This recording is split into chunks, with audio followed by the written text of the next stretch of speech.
नमस्कार मित्रों, हम राक्षी तंत्र में आप सभी का स्वागत करता हूं और आशा करता हूं कि आप सभी लोग अच्छे से होंगे। आज का टॉपिक जो है आज का टॉपिक है कि कौन सी ऐसी शक्तियां हैं जिनको प्रसन्न किए बिना आप अपनी साधना और सिद्धि में सफल नहीं हो सकते। तो ऐसी 4 शक्तियों के बारे में मैं आपको बताऊंगा कि जिनको प्रसन्न किए बिना आप कोई भी साधना या सिद्धि हासिल नहीं कर सकते, क्योंकि उन्हें सबसे पहले प्रसन्न करना बहुत ही ज़रूरी है। यदि वो प्रसन्न होंगी तभी आप तक सिद्धियां पहुंचेंगी और पहुंचने देंगी। अन्यथा अगर आप इन शक्तियों को प्रसन्न किए बिना या इनको नज़रअंदाज कर देते हैं और इनके बिना अगर कोई साधना या सिद्धि हासिल करना चाहते हैं तो वो कभी सफल नहीं होगी, क्योंकि देवताओं के अपने नियम होते हैं। तो जो नियम होते हैं तो वो इंसान के साथ साथ देवता भी उन नियमों को फॉलो करते हैं, मानते हैं। तो आज के वीडियो में हम ये जानेंगे कि वो कौन सी 4 शक्तियां हैं जिनकी सेवा आराधना आपको करना ही करना है, उनको प्रसन्न करना ही करना है अगर आगे बढ़ना है। तो वीडियो में आगे बढ़ने से पहले चैनल को सब्सक्राइब कर लीजिए, बेल आइकन दबा लीजिए, जो भी जानकारी मैं डालूं ताकि वो आप तक पहुंचती रहे। इस संसार में जितने भी देवी और देवता हैं उनके अपने अपने कार्य हैं और उनकी अपनी अपनी जिम्मेदारियां हैं जिन्हें वो हर हाल में पूरा करते हैं। इसी प्रकार ईश्वर ने मनुष्यों को भी जिम्मेदारी दे रखी है कि वो भी अपनी जिम्मेदारियों को बखूबी निभाएं और ईमानदारी के साथ निभाएं, क्योंकि जैसे देवी देवता हैं अपनी अपनी जो जिम्मेदारियां होती हैं उनको पूरी ईमानदारी के साथ निभाते हैं। तो जब इंसान अपनी जिम्मेदारियों से भागने लगता है या अपनी जिम्मेदारियों को नहीं निभाता है तो वहीं पर जो है देव दोष लगता है, पितृ दोष लगता है, कई प्रकार के जो है दोष लग जाते हैं। तो उसके लिए जब हमें जानकारी होगी तब हम निभाएंगे। तो जिन जिन लोगों को जानकारी नहीं है तो उनके लिए ये वीडियो है। तो आप इस वीडियो को पूरा ध्यान से देखिएगा ताकि एक एक चीज़ आपको समझ में आ जाए और फिर आप वैसी ही गलतियां ना करें कि कुछ लोग हैं तो साधना सिद्धि नहीं मिलती है तो देवी देवताओं को मिथ्या समझ लेते हैं, क्योंकि नॉलेज जब पूरा नहीं है उस हिसाब से आगे नहीं कर पाते हैं तो साधना सिद्धियां नहीं मिल पाती हैं। तो इसी विषय पर ये वीडियो लेकर के आया हूँ मैं आप तक। तो आइए जानते हैं कि वो 4 शक्तियाँ कौन सी हैं जिनके बिना हम साधना सिद्धि हासिल नहीं कर सकते। पहले हैं इष्ट देवता। सभी व्यक्तियों को अपने इष्ट देवता की जानकारी होनी चाहिए और समय समय पर वो इष्ट देवता जो हैं वो आपके स्वप्न के माध्यम से आपको कहीं ना कहीं दर्शाते रहते हैं। और बस अगर जो कोई उस समय समझ गया तो ठीक है, नहीं तो आपको अपने इष्ट देवता का पता कर लेना चाहिए और उनको समर्पण भाव से उनकी सेवा आराधना करनी चाहिए। और इष्ट देवता अपने जीवन में बहुत काम आते हैं, हर प्रकार से रक्षा करते हैं, आपके रोजी रोजगार को बढ़ाते हैं। मतलब जीवन में जितनी भी चीज़ें हैं आपको कुल मिलाकर रक्षा भी करते हैं और आपके जीवन को सुखमय भी बनाते हैं। तो इष्ट देवता का ये कार्य है। तो अपने इष्ट देवता के प्रति आपको भी जो है वो कार्य करना चाहिए जो इष्ट देवता के लिए होता है, पूजा आराधना, उनको मानना।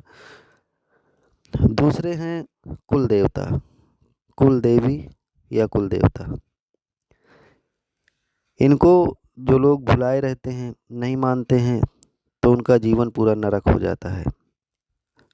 इससे कुल देवता दोष लगता है। इसलिए कुल देवता को अगर पता है तो उनका समय समय पर भोग प्रसाद देना चाहिए, उनके लिए वो हर कार्य करने चाहिए जिससे वो प्रसन्न रहें। अगर आपको कभी टाइम मिलता है तो उनके सिद्ध पीठ जाइए, उनके दरबार में जाइए, मंदिर में जाइए और उनके दर्शन कीजिए। कुल देवता का कार्य होता है आपको हर तरह से, हर बुरी शक्तियों से बचाना, आपके रोजी रोजगार को बढ़ाना, आपके कुल वंश को ध्यान देना, आपके घर में कभी कोई भी नकारात्मक शक्ति या तंत्र मंत्र की शक्ति प्रवेश नहीं कर सकती है जब तक कि कुल देवता न चाहे। कुल देवता तभी आपके घर में तंत्र मंत्र या बुरी शक्तियों को प्रवेश देते हैं जब वो नाराज रहते हैं। और उनका एक मुख्य स्थान जो होता है, दरवाज़ा जो होता है आपका मेन गेट, उसके ऊपरी हिस्से में या मेन गेट में ही उनका स्थान होता है, और एक आपके पूजा घर में। तो कुल देवता कभी भी किसी को अकारण घुसने नहीं दे सकते यदि वो प्रसन्न है, किसी भी कीमत में नहीं। चाहे वो बड़े ही उनसे बड़ी देवी हों या बड़े देवता हों, क्योंकि देवता नियमों को फॉलो करते हैं। इसमें ये नहीं होता कि जैसे मान लीजिए काल भैरव बाबा हैं और काली माता बड़ी हैं, तो काल भैरव बाबा आपके कुल देवता हैं तो काली माता प्रवेश कर जाएंगे, नहीं, वो नियम के अंतर्गत वो नहीं हो सकता है। तीसरी जो शक्ति है वो है क्षेत्रपाल, कहीं कहीं क्षेत्रपाल भी कहते हैं, खेतपाल भी कहते हैं। तो जो गांव खेर के देवता होते हैं, क्षेत्र के देवता, वो क्षेत्र के राजा होते हैं। इनको पूजना और इनको मानना इन बहुत ही अनिवार्य होता है, क्योंकि जो बाहरी शक्तियाँ आपके क्षेत्र में, मतलब गांव है या शहर है, तो बाहरी शक्तियों को प्रवेश करने से रोकते हैं। इनका ये अधिकार है और इनको भी प्रसन्न करके चलना बहुत ही आवश्यक होता है क्षेत्रपाल देवता को।